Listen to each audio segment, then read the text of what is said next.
क्या आपने सोचा है कि जिस जमीन पर आप खड़े हैं उसके ठीक नीचे क्या है? हम हमेशा ऊपर देखते हैं आसमान की तरफ, लेकिन इंसानी तारीख का सबसे बड़ा राज ऊपर नहीं बल्कि जमीन के नीचे छुपा हुआ है। पुरानी कहानियों में जिक्र होता है छुपे हुए रास्तों का, ऐसे रास्ते जो तबाहियों से बचने के लिए बनाए गए, जहां इबादत की जाती थी और जहां बड़े बड़े हुकूमत ने अपने सीक्रेट्स छुपाए। टर्की शहर डेरियन क्यूज, जहां 20,000 लोग जमीन के अंदर रहते थे। अमेरिका की वो तमाम कहानियां जहां लोग तबाही से बचने के लिए नीचे छुपते, और रसिया का वो रिस्ट्रिक्टेड पहाड़ जिसके अंदर दुनिया का सबसे बड़ा कॉम्प्लेक्स बना है। ये 3 अलग अलग जगहें लेकिन एक ही सच्चाई की तरफ इशारा करती हैं। इंसानों ने हमेशा अपने सीक्रेट्स को, अपने राजों को जमीन के अंदर छुपाने की कोशिश की। आखिर इस गहराई में ऐसा क्या है और वहां जाने से कौन रोक रहा है? हेलो दोस्तों, जमीन के नीचे एक पोशीदा दुनिया का पहला ठोस सबूत 1960 दहाई में टर्की में सामने आया।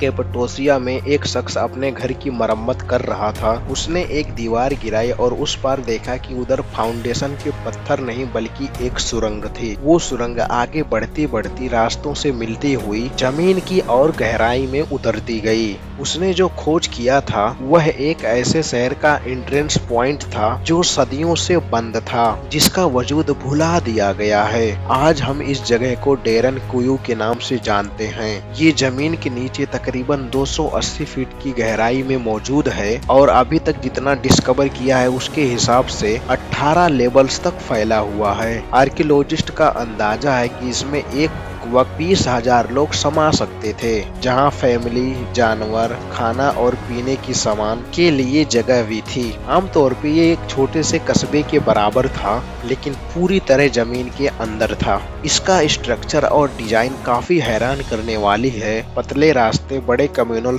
हॉल्स में खुलते हैं, गोल पत्थर के दरवाजे जिनमें से कुछ का वजन आधा टन है। वेंटिलेशन सॉफ्ट कई लेवल से गुजरती हुई फ्रेश हवा पहुंचाती थी। कुछ इतने गहरे हैं जितना जदीद हाई राइज टावर्स को उल्टा कर दिया जाए। यहाँ कुएं मौजूद थे जिससे पानी निकाला जाता था।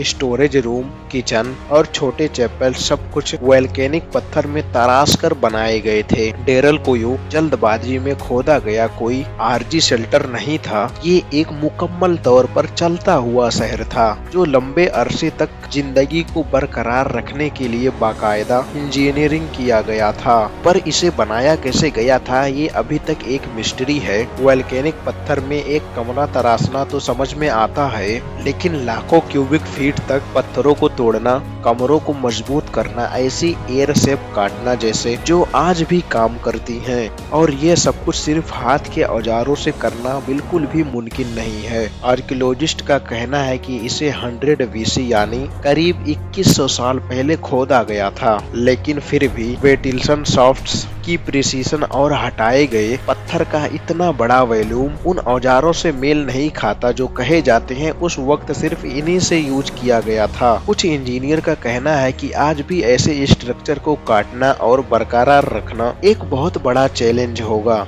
लेकिन आखिर इसे बनाया ही क्यों गया? इसकी आम वजह ये है कि यह एक पनाहगाह के तौर पर काम करता था। तारीख में देखा जाए तो कैपाडोसिया पर बार बार हमले हुए हैं जो पर्शियंस, बाइजेंटीन्स और मंगोल्स ने किए हैं। जमीन के नीचे गायब हो जाने की सलाहियत एक मजबूत डिफेंस होती है। इस कॉन्सेप्ट से देखा जाए तो डेरन क्यू एक बहुत बड़ा बंकर था, एक ऐसी जगह जहां हजारों लोग ऊपर के खतरों से बचने का इंतजार कर सकते थे। लेकिन ये एक्सप्लोरेशन इस बात की जवाब नहीं देती कि मकसद अगर थोड़ी देर के लिए ही यूज करना था तो यहाँ इबादत गाहें और शराब खाने क्यों बनाए गए थे? यानी मकसद जो भी था टेम्परेरी शेल्टर नहीं था। कुछ रिसर्चर्स का कहना ये भी है कि पत्थर में तराशे गए मजीहत जगहें रूहानी अहमियत की तरफ भी इशारा करती हैं। कुछ का कहना है कि डेरन क्यू को layer by layer, generation after generation बढ़ाया गया था। डेरन क्यू 1960 की दहाई तक गुमनाम रहा,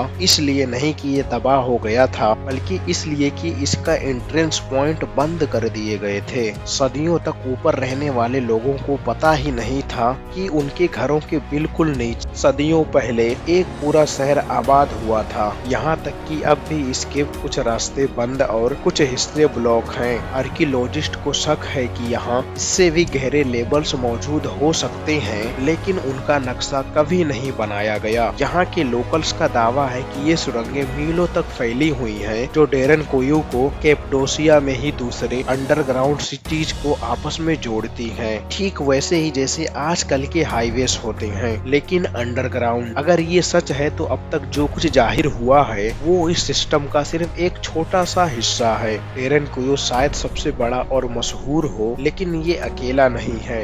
ये सिर्फ एक दरवाजा है एक बहुत बड़े अंडरग्राउंड नेटवर्क का, एक जमीन बोझ दुनिया जो सेंट्रल टर्की के नीचे फैली हुई है और जिसे आज भी पूरी तरह समझा नहीं गया। अगर कैपिडोसिया की सुरंगें लोगों को महफूज रखती थी, तो मेक्सिको की पिरामिड्स के नीचे की सुरंगें एक बहुत ही अजीब अंदाज में बंद की गई थी।